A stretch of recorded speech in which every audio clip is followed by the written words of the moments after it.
You cut me loose and set me free. You make me win in every way. You showed me how to spread my wings. Yes, I'm the winner of the day. You cut me loose and set me free. You make me win in every way. You make me win in every way. Go, Kami. Wow. Go, Kami. Why? Kami. Hello, everybody, and welcome. Hello, my to lovely. How are you? I'm good. How are you, You Son? seem like you're in such a good mood today, and that's really good. I'm happy about that. I am also. I think it's because we Are you? chatted just before. I think so. I think we had like a bit of a little touch base, which was lekker. Yeah, So, very good. yeah. How was the week for you? I mean, reflection-wise, Yeah. well, I suppose let me start. Hello, everybody at home. If you tuned in last week, then you would have seen that we were discussing boundaries, healthy boundaries, what they were, how to set them. We had some people weigh in about their own experiences of boundaries or lack of boundaries. And yeah, and then we kind of always, we go home and we reflect on what we think about and what we talk about. Yeah, and we do our exercises alongside you guys as well. So writing and the journaling, and yeah. Absolutely. And we always come back, check in, and first thing we do is share with you all about what came up for us. So Sami, what did you reflect upon?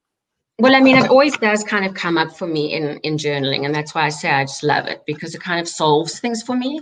Because I remembered last week actually talking about boundaries and kind of jamming up when I was speaking about it. You know what I mean? Like it seemed clear in my head, and then when I want to, I'm sounding like I could be a rabbi.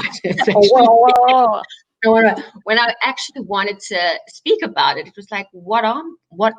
Yeah, don't actually know. So again, journaling helped, because I realized once I kind of established what my values were, and more specifically my core values of what's important in my life and to who I am, then it kind of seemed like everything fell into place, that these were things that I could use as boundaries.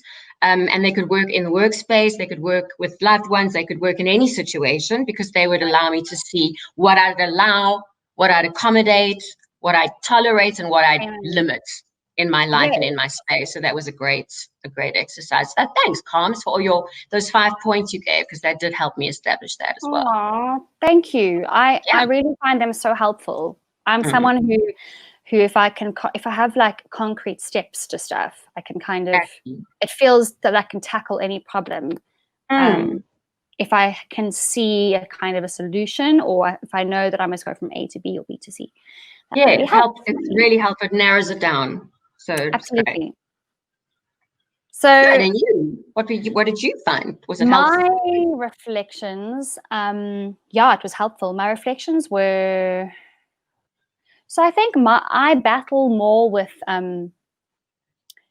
we all battle with, why don't we set boundaries? Because we're worried about rejection or the consequences of people going against what we say, or then causing conflict in any way, shape, or form. And that's the hardest part for me, is the fear of conflict that'll arise after I set a boundary.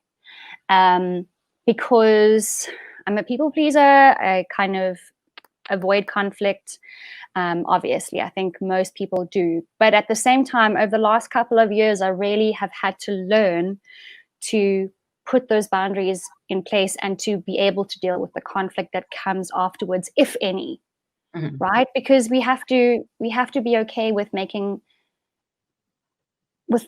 a choice that we are willing to follow through, and follow through might mean handling an argument. So I think that I just was journaling about that and my experiences, and how what kept coming up for me was that fear and that kind of inability to, I feel like there's an inability to know how to handle conflict, and I know that there isn't like a step-by-step routine as I like to have. Anyway, so It kind of made me realize how difficult it is, especially when you have any uncomfortable situation with a family member or a close friend or someone who's really close to you Yeah. as a person or to in your workspace. So that brings us to today's ponderings, which is handling conflict in close relationships. Nice. And today, I have found that we have a couple of points that I'd like to discuss. So we've opened our pondering section. If any of you have been wondering, ponderings is open. Handling conflict with close relationships, right? How do we do that? So basically, my boundaries reflections made me think about a couple of things. First of all, I had situations in a work environment in the last couple of years, and this isn't a close friend or a close family member, but it was just it was the first time I found myself really having to stand up for myself because I was being disrespected, and I fought with myself to try and find a productive way of setting a boundary, and then knowing that I was going to run into conflict afterwards because this particular person was not the most receptive in terms of emotional intelligence, I think. And also this person was very used to everybody kind of dealing with them the way that they are in life and not actually putting their feet down and saying, no, that's not okay. Anyway, so I was forced to do that. And I think, and all of us in relationships, we'd have to do that maybe weekly, maybe daily, maybe monthly. But anyway, so that was really upsetting for me. And I pondered and I mulled over it, and I still do. I find conflict incredibly difficult to process. Anyway, so I'm looking, and Sami, I don't know, did you? Well, I mean, for me, I used to be shocking with conflict. And I think when I was younger, and it used to be because I was petrified of not being understood. And maybe some part of that also came from not knowing what I wanted really from a person. I knew I wasn't feeling great, but I wasn't clearly sure how to put it across. I wasn't great at communicating. So it would lead me to bad ways of communicating. Like I'd shut down, get quiet, or else it'd be passive aggressive. And then, or else then suddenly react in the moment, like a knee-jerk reaction. And so you're not really in control. You're not responding at all. You're not taking that time to step back and create some space between you and your personal emotions. So it just comes out quickly and it becomes aggressive. And that's still something I'm working on, because I think sometimes what we do, Coms, is we judge other people, their exterior, and we compare it to our interior. Do you know what I mean? It's like, you know how you feel and compare it to how you feel, and then you're watching someone else, just the exterior. You don't know what they're thinking, and you're almost saying, "Well, they don't think like me. They're not like me." Yes, do you know what I mean? So you don't relate. You're not relating, and there's no common ground, and it feels, and that automatically feels like you're in conflict. Do you know what I'm saying? Exactly. Yeah. So what did you find? What did you? So first of all, what you mentioned now is that I will often avoid conflict, and then it'll build and build, and this is what happened in this situation. I didn't want to say what was bothering me. I thought, just leave it. Month went by, 2 months went by, 3 months went by, and the behavior that was making me feel disrespected was just escalating. And we were in an environment where we were kind of really requiring to be at our utmost strongest when we were walking into work, right? So that, and this very particular person would work very closely with me during my work day, and I really would get so thrown by the behavior that eventually I started, exactly as you're saying, being passive aggressive, and maybe trying to set boundaries, and then it's not working because you're so fed up by the point that you actually confront somebody or confront the conflict that it actually doesn't help at all to wait. You actually, like Sami, you actually taught me this. Just say what is wrong. Just get it in out the moment. and be productive about it, because then you're not building, from months and months of frustration and not being heard and not being understood and then explode. So I just had a look at some tips during that time and this last week of solving conflict. Okay. The first one that I found was to be respectfully direct. That's exactly what you were saying, right? Yeah. If you are passive aggressive, or you're sulking, or you come across condescending, or you avoid an issue, or you're evasive, it can then result in a blowout and really unproductive conflict resolution. And I do think that during conflict situations, both parties need to be active participants in fixing it. If you're not going to be able to do that, then you're not actually there's no resolution. No, and then there's no, especially if the conflict was about something that needed to be addressed, let's say work environment or family environment. To me, it always feels like there's an open wound. Yeah. It never feels like there's a full stop. It's like, okay, so we're just not going to talk about this issue, and we're just going to pretend that there's no elephant in the room.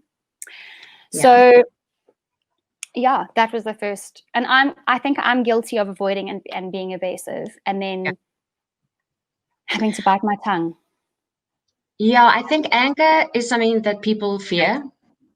But in actual fact, I think it's a really positive emotion because it's an actionable emotion. So when you're feeling some anger, it almost propels you, and you can propel it in a positive way. I think if you, and as long as you process it and then confront it, because if you don't, it kind of simmers like resentment. And like resentment, we know, really sort of settles in your being, and it does more harm to you than the other person. What's that quote that we say? Like, it's like drinking poison and expecting the other person to suffer. But that's it. Do you know what I mean? It's also not fair to that person. That's it. Like I found it's not fair to them to not know what's happening with you. Yes. And if you have an issue with them, or you have a problem, you need to give them the grace and the respect to defend themselves, because they might not even know that their behavior is disrespecting you. It's that thing of laying blame at someone else's feet, or expecting, like, putting it on them to take responsibility for how you're feeling. Do you know what I mean? And by doing that, it stops you from taking accountability. And then also what it does is it kind of, like I said, just makes you feel really hurt.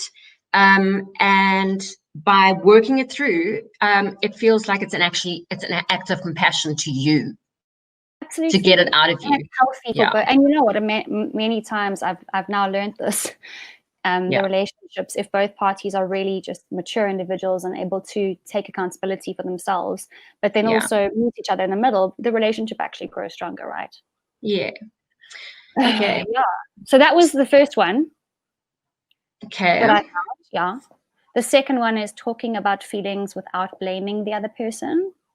Right? So this is so much is in the language of this. I feel XXX when you behave in Y.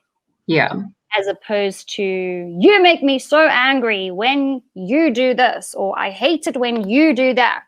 Yeah. Effective. And this is most often for me, I find this happening with my family and close friends. I'm not gonna go to a work colleague, but I mean, it's like, that's more language that you'd use when you're really comfortable with somebody.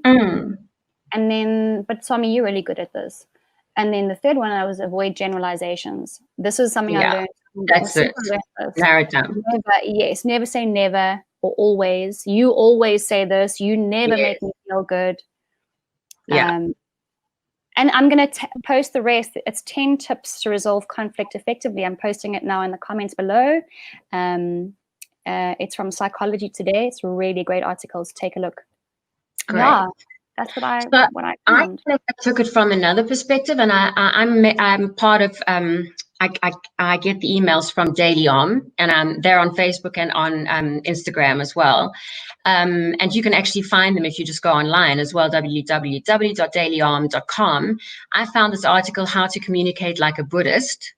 I felt like it really spoke to the heart of the matter, and it was really a genius article. In fact, there's a course that you can actually take, and it's an 8-week course that you can take. And you can actually learn these tips. So I'm just going to give you like just a few little things that she talks about. Her name is Cynthia Kane, and she says to communicate like a Buddhist means you use words that are true, balanced, necessary, and kind, and you listen intently to others and to yourself. And while you realize that you are only responsible for what you say, not what others hear, you still take great care to choose your words skillfully so that the recipient is more likely to hear and understand them. You don't speak negatively about people, you speak from the heart. And once the words are said, you let them go. And so she also says this kind of ties into those 4 elements of right speech, as it's known in Buddhism. And right speech is like a guideline for communicating in a loving and compassionate way. That's tell the truth. 2, don't exaggerate. 3, don't gossip. And 4, use helpful language. And if you're ever running into a doubt as to whether your principles and your whether these questions are actually, or your mode of communication is consistent with right speech, you just have to ask yourself, is what I'm about to say true? Is what I'm about to say kind? And is what I'm about to say helpful? True. So the 4 points are: don't gossip, tell the truth. So tell the truth, don't exaggerate. Don't exaggerate. Don't gossip, don't use gossip. So approach the person and then use helpful language. Amazing. Yes. And then say, is what I'm about to say true? Is what I'm about to say kind?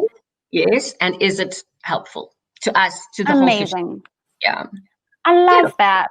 And that is a brilliant way to actually lead into my exploration exercise, because this is something we like to do, and Sammy and I journal together with any of you that are watching. Please don't forget to weigh in if you do have anything to ask or say. So this is the exploration exercise for today. So get out your notebooks and pens. It's a really quick one. And basically what this is identifying our negative non-verbal messages that are standing in our way to being successful at conflict resolution, right? So this takes us into a self-examining space, which is really important to grow as a person, right? Okay, so basically, because just as much as we help, as what we say can be positive or negative in conflict resolution, our body language is 80% of our communication, right? So cool. So let's be honest. Which top 5 of these am I guilty of during conflict? Let's write these down and let's take a minute to reflect. Which top 5 of these am I guilty of during conflict? Tapping fingers, rolling of eyeballs, watching the clock, avoiding eye contact and looking elsewhere, looking down. Why are you laughing? Are you guilty of all of them? I'm laughing because some of these are actually like so sad, because I used to look around desperately when I was young. I didn't want to catch my dad's eye. How and looking down made me feeling guilty or even feeling shame. Yes. I mean, anyway. Looking down, rubbing your forehead, like, oh, God. Smiling sarcastically. That's my worst. When someone's like,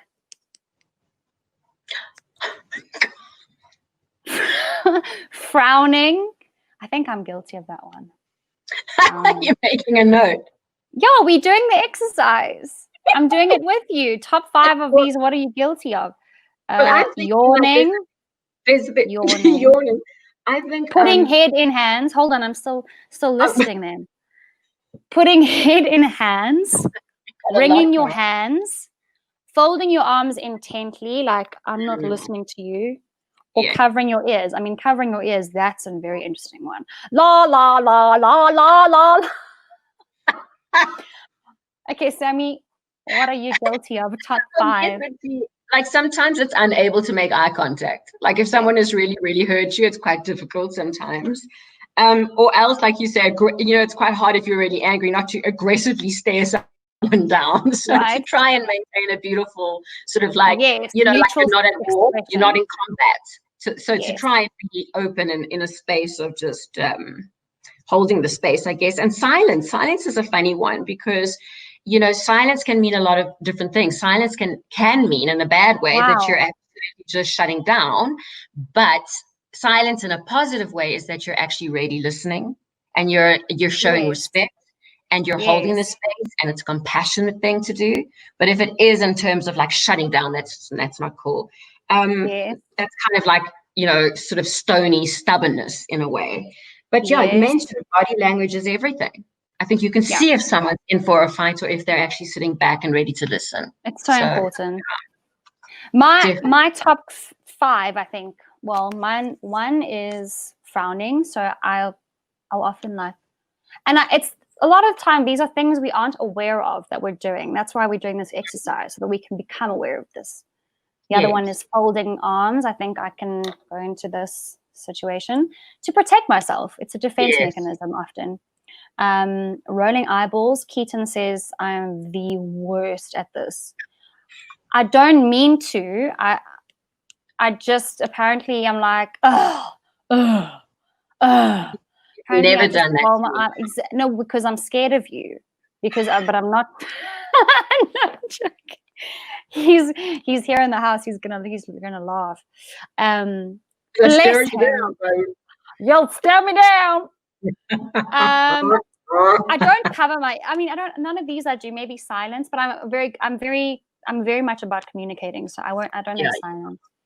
But anyway, that I love when you bring up problems, because you're so eager to also hear, and you're also eager to know what it is that you've done wrong. And so absolutely, I think that's so important, to be accountable yourself. There's one thing going. Yeah, it's important. And I mean, I think that's the first thing that Sami and I, how we would bond, how we have bonded. Because if we've ever had like something, a conflict, not that we've had massive conflicts, but I mean, then we've been able to go, let's talk about it. Anyway, that was the exploration exercise, guys. So shall we move on, opening the space? Yes, guys, we are open.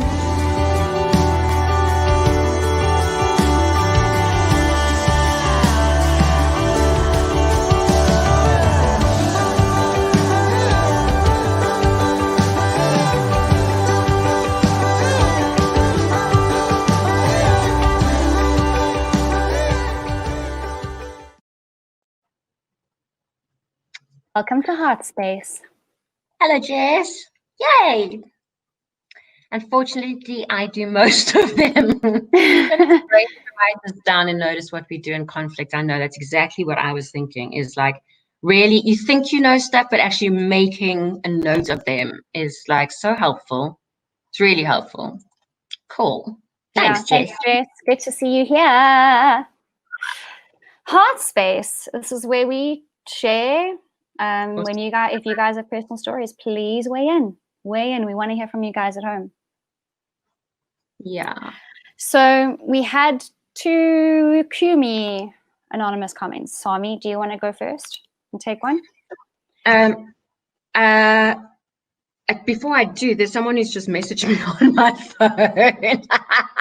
Yeah. It's impossible to be angry and say bubble. To say bubbles and be angry. That's true. So I mean, I see. It's impossible to be angry and say bubble. That's so clever. That's a good trick. Bubble. That's cute. Bubble. Thank you. I won't say who that was, but that's kind of cool. I think, do I know that person? Yes. Okay. So I think I know who that might be. So one question here says, I seem to be fighting with someone all the time. Oh my God. That's okay. Yeah. So I seem to be fighting with at least someone in my life all the time. Yeah. We're fighting with someone all the time. Yeah. So, I mean, honestly, like if I think about it, I mean, look, is that like general terms, like, or is that just over this time? Because I think everybody probably is forgiven for fighting with people over this time. But if you are finding yourself in a situation in your life where you feel like you are fighting with everyone that you come into contact with, or they have a problem with you, then either you are surrounding yourself with the wrong people and people who don't get you, understand you, and then maybe you need to do some sort of internal reflection as to why you're choosing those people to align yourself with. Or else you could look at the logical sense of it and say, who's the common denominator? That might be you. In which case, again, you That's would it. do some internal reflection and see what is going on inside you. So I think both things would require you to really, really look at yourself. And I think, personally, I feel like everyone is a mirror. They're like holding up a reflection of us. And the other thing is that our egos are exceptionally sneaky. And so we often like deny qualities, especially negative qualities. We deny that we're having them and we project them onto everyone outside of us. So generally, it's like you can be sure that if you're not giving yourself something, then it'll look like you're not getting it from anywhere out there. Right. You know Exactly. what I mean? Yeah. And also often the qualities, I'm sure most people have heard this if they're over 25 because of life experience, but most, often the qualities we don't like the most in other people are within us and are probably what people don't like about us or are reflected in us in some way. So yeah, I mean, usually I think if you have conflict every day with somebody in your life, I think it definitely is a moment to look in the mirror and think, what am I doing that is upsetting people in my life? Because that is the surefire sign to go, okay, maybe the problem Something is not up. At the same time, like I don't necessarily think that. I mean, some friendships, I'm okay with walking away from. If they know, and it doesn't even necessarily need to be a big blowout that happens. You'll find that through your life, you let go of people and they might let go of you. It's like you no longer, and sometimes it's just an easy thing of like your life paths taking you on different routes, whether it's work or whatever. Other times you're realizing neither of you are kind of like enjoying the interaction, and that can happen. It can be painful if it happens to you, but I think you never know what's going to happen and if you'll realign again later. So I'm kind of cool with the idea that life happens, but if it is something that you really someone that is in your life, then it's important to really try and solve it. And it does take a lot of self introspection as well. And that's how we grow and how relationships grow. Truly, I never feel close to somebody unless I know that we can go through a conflict together productively. Yeah. That's when I really feel like I'm close to someone, because I just found a mark on my laptop. How horrible. Sorry. I'm like, I never feel, I feel close to people when I know that I can really be myself around them and that they will be themselves around me, and they'll go, no, Carmen, I don't like what you did. And I'll go, oh, okay, sorry. There, I rolled my eyes. Love you. But that's not a bad roll. That's what I try to tell Keaton. It's not a bad roll of the eyes. It's like an expressive way of like going, oh gosh, I'm sorry. I don't know how to, anyway. I know what you're saying. And like something really freaking hard as well. It's very hard with people that are close to you. Especially because they know you well, you hope that they're going to understand who you are and what you really are meaning by something, and not, with a stranger, it's easier to go, okay, they don't clearly know me, so let me explain myself. It's harder when it's someone who knows you, and then they say things and you like triggers you, like, God damn it, do you not realize that I would have thought about that first? Yes, exactly. That's why you got to just check yourself. Yes. The other comment in our QME Heart Space section that I'd like to address is the one that says, it takes two to tango. One can't fight alone, so just walk away. This one, for me, is a double-edged sword. Swami mentioned, now you said, if it's someone if it's a friendship or a relationship who you really feel it's time to walk away from, that makes sense to me. But this is a pet peeve of mine. I rolled my eyes again. No, you see, it's just an expression. This is a pet peeve of mine because no conflict, if you're going to walk away, no conflict equals no interest. So if you're just going to walk away if there's a problem, it communicates that you don't care, about the person. It It does, communicates that you're not willing to invest in bridging this problem or bridging this gap, and that you only want this relationship when it's good and it's positive. And that's really a very hurtful thing to be on the receiving end of. And I'm speaking of from personal experience, but it's like you seem to you feel rejected. That's the first thing I think. No conflict equals no interest. You know? I get you. And there's a sense of abandonment as well. Yeah. So don't just walk away. I mean, tango a little bit if you care. I think it's also something to say, I need a moment just to think about it. I'll get back to you. Or do you mind if we just like process stuff and like, have a conversation about this when I'm able to? But right now I'm needing to process stuff. I think that's a healthy way of kind of saying, I'm hearing you. I need to also go and work, and we'll make a point to come back. Because I think the difference is, if you can walk away, that's fine. But then address it again. But what I understood from this comment was like, this person was just like, if you always walk away, you can't have conflict. And that's such an unhealthy way, I think, to live, because for sure, you can't just walk away from everything in life. So that brings us to the end of the heart space section. If you have anything to weigh in about, guys, the comments are open throughout the entire show. But first, let's go into quote of the day.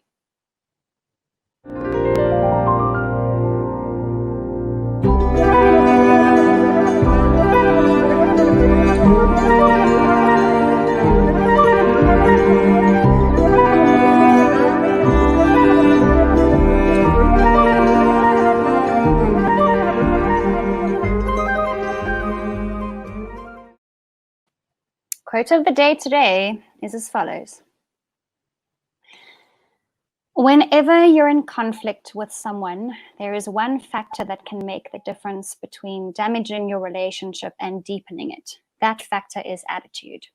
William James. Totally. You can leave it up for a little bit. Love that. But isn't that amazing? Isn't that exactly what we just said? We just spoke about. And the intention. You're right. Intention, attitude, all of that. Absolutely. I'm going to, so if you want to do that again, you can rewind the feed when it's done. But isn't that a beautiful quote? Yeah, it is beautiful. Okay, so now we're going to move on to our moments of mindfulness.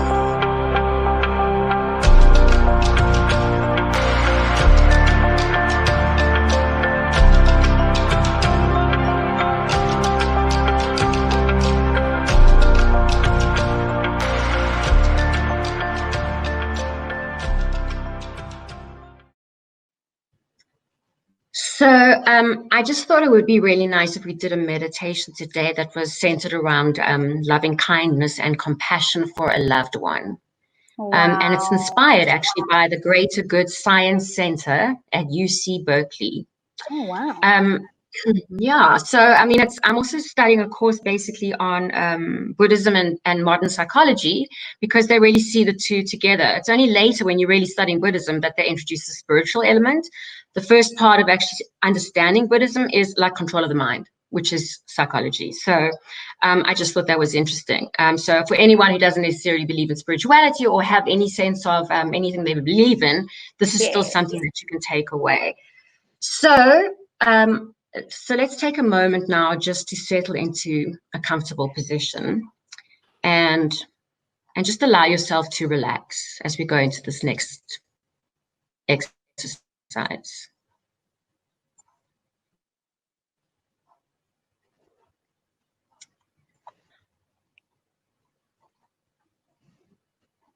So take a deep breath and release. And for a few moments, just focus on your breath and clear your mind of worries. Notice when you are breathing in and breathing out. And just let yourself experience and be aware of the sensations of breathing. Now picture someone who is close to you, someone toward whom you feel a great amount of love. And just notice how this love feels in your heart. Notice the sensations around your heart. Perhaps you feel a sensation of warmth of openness and tenderness. Continue breathing and really focus on these feelings as you visualize your loved one.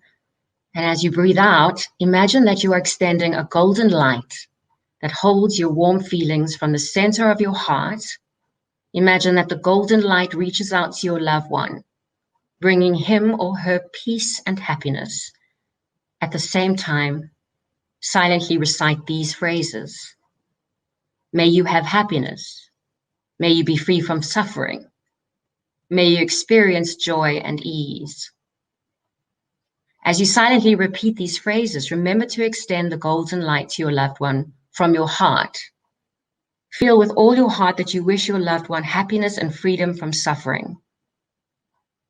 Now contemplate a time when you have suffered yourself.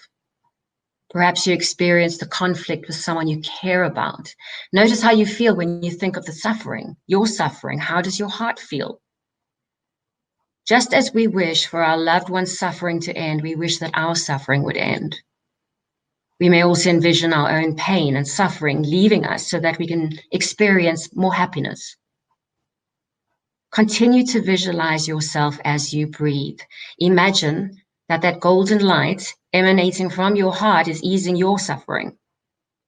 With each exhalation, feel the light emanating within you with a strong, heartfelt wish that you be free from your suffering.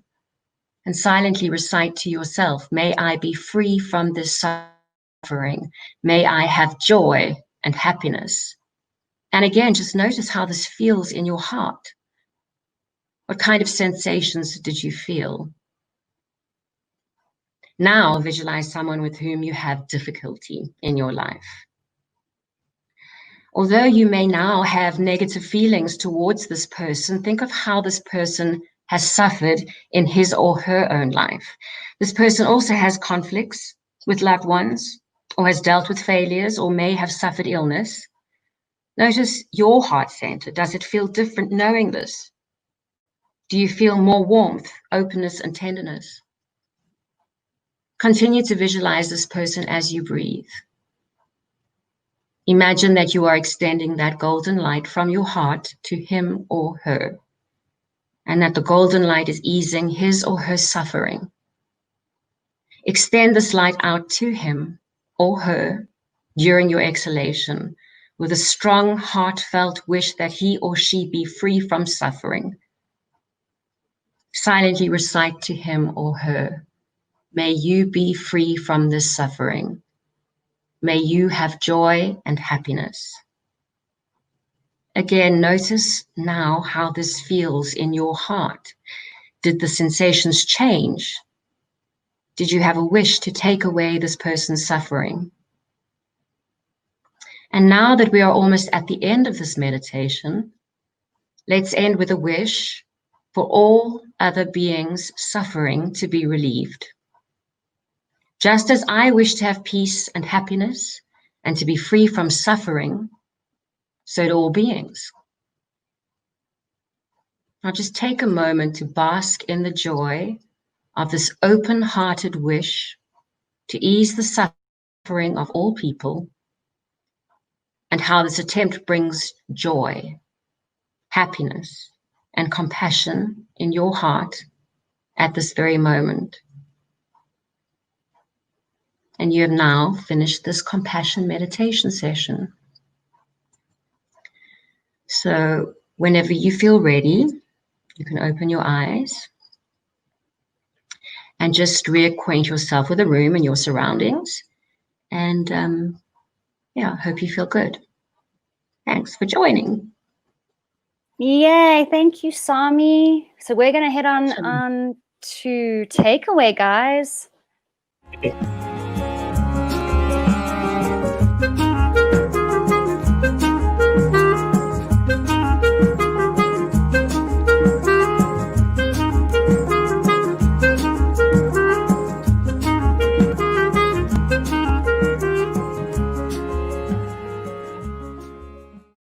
Okay, so please remember, Jess, thank you for journaling. I saw that you said that. Please remember, guys, journal, journal, journal. So 5 things in the morning for what you're grateful for, 5 things in the evening that you're proud of yourself for doing, and That is part of journaling.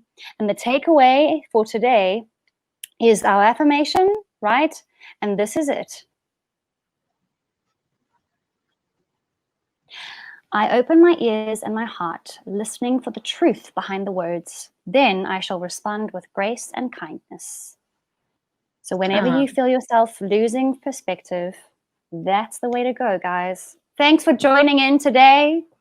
That's it. Have a good week. See you guys Friday. Lots of love and light. Bye. You cut me loose and set me free. You cut me loose. You make